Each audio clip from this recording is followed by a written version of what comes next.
Imagina que tienes 6 meses de edad, no hablas, no caminas, no puedes ni tomar un vaso de agua solo, pero resulta que ya sabes quién es bueno y quién es malo. En el año 2007, un equipo de investigadores de la Universidad de Yale hizo algo que cambió para siempre cómo entendemos la naturaleza humana. Tomaron bebés de 6 meses, criaturas que ni siquiera aún habían dicho su primera palabra, y les mostraron una obra de teatro en miniatura. Dos personajes, uno que ayudaba a un tercero a subir una colina y otro que lo empujaba hacia abajo. ¿Y saben qué pasó cuando los investigadores presentaron los dos personajes a los bebés?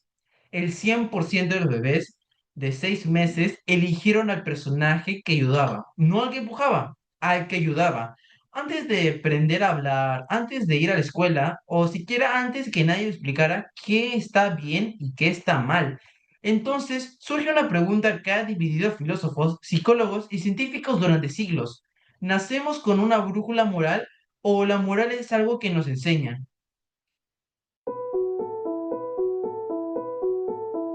Bueno, hay 650 millones de niños en todo el mundo, menores de 5 años.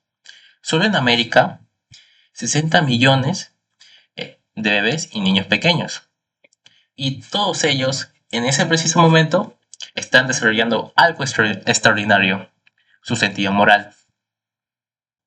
La ciencia nos dice que a partir de los 5 años de vida, el cerebro humano alcanza el 90% de su forma adulta.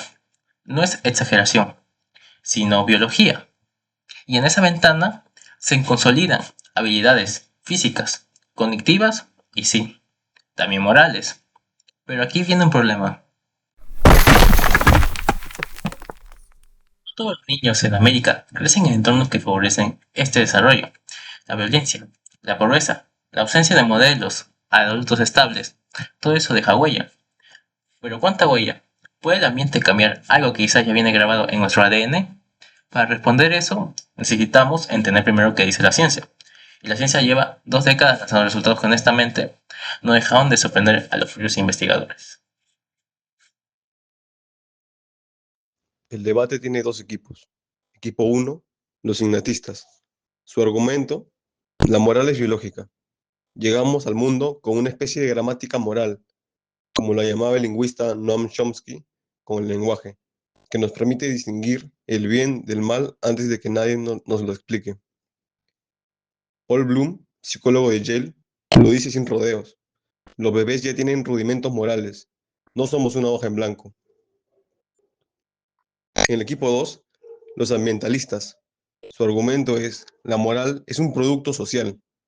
Sin los demás, sin el lenguaje, sin la crianza, sin la cultura, la moral simplemente no existe. Philippe Rochat, de la Universidad de Emory, lo plantea así. La autoconciencia, y con ella la moral, es un proyecto conjunto con los otros. Sin los demás no hay yo, y sin yo no hay moral. Entonces, ¿quién tiene razón?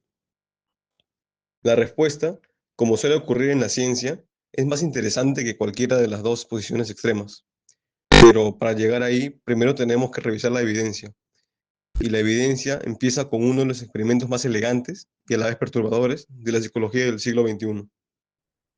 Volvamos al experimento de Hamlin, Wynne y Bloom de 2007. La escena es simple. Un círculo intenta subir una colina empinada. Un triángulo le ayuda empujándolo hacia arriba. Un cuadrado lo obstaculiza, empujándolo hacia abajo. Después de ver la escena, los investigadores presentan a los bebés los dos personajes, el triángulo amable y el cuadrado malo. Los bebés podrían tomar el que quisieran. 14 de 16 bebés de 10 meses eligieron al ayudador y la totalidad de los bebés de 6 meses también lo hizo. La totalidad, el 100%. Pero podría ser que simplemente les gustara más el triángulo por su forma o por sus colores. Bueno, los investigadores lo pensaron también. Por eso variaron el experimento de todas las formas posibles, cambiaron los colores, las formas, los roles y el resultado fue unánime. Los bebés no elegían por estímulos físicos, elegían por el comportamiento social del personaje. Distinguían la intención de ayudar de la intención de obstaculizar. Esto tiene una implicancia enorme.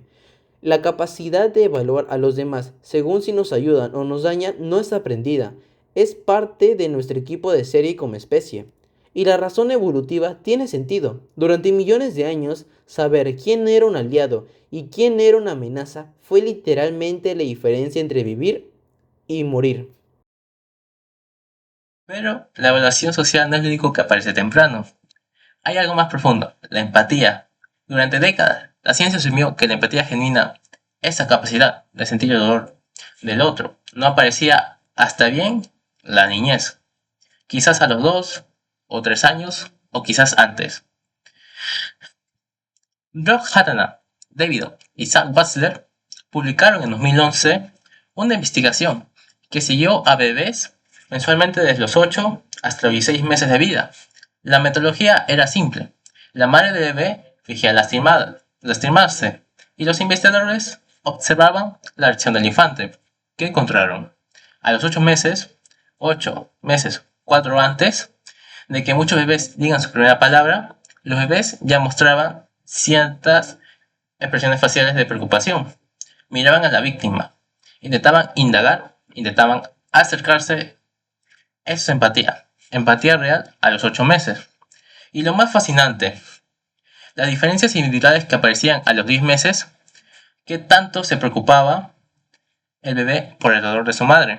Predecían con precisión cuánto este bebé consolaría a los demás 6 meses después. La semilla de quienes seremos emocionalmente ya está plantada antes de nuestro primer cumpleaños. ¿Y por qué importa eso, más allá del laboratorio? Porque la regulación emocional, la capacidad de no perder la cabeza ante el dolor ajeno, es la que permite que la empatía se convierta en acción. Un bebé que se desregula ante el sufrimiento del otro termina enfocado en su propio malestar. Un bebé que puede regularse ayuda. Ese patrón de regulación también aparece antes del primer año y también predice trastornos de desarrollo social como el autismo. Entonces, hasta aquí la evidencia innata es poderosa. Los bebés evalúan comportamientos sociales antes inclusive de hablar, sienten empatía antes de caminar, distinguen el bien del mal antes de que nadie se los explique. Todo esto suena a que la respuesta es clara, ¿verdad? ¿Nacemos buenos o no? Porque hay datos que complican mucho la historia.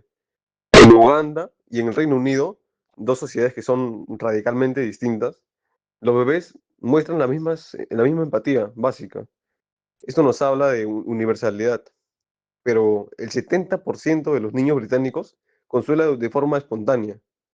En Uganda, en cambio, solo el 69% lo hace, y generalmente sucede tras una señal verbal del adulto. Misma emoción, distinta expresión. ¿Pero por qué? Porque las madres ugandesas priorizan la obediencia y las normas sociales por encima de la expresividad emocional autónoma. Y eso a su vez moldea cómo el bebé se expresa lo que siente. La naturaleza pone el impulso, la cultura dirige el gesto. Y es ahí donde está el nudo del problema. Porque si bien el ambiente puede cambiar la expresión de algo tan profundo como es la empatía, ¿hasta dónde llega su poder? ¿Puede construir la moral desde cero? ¿Puede destruirla?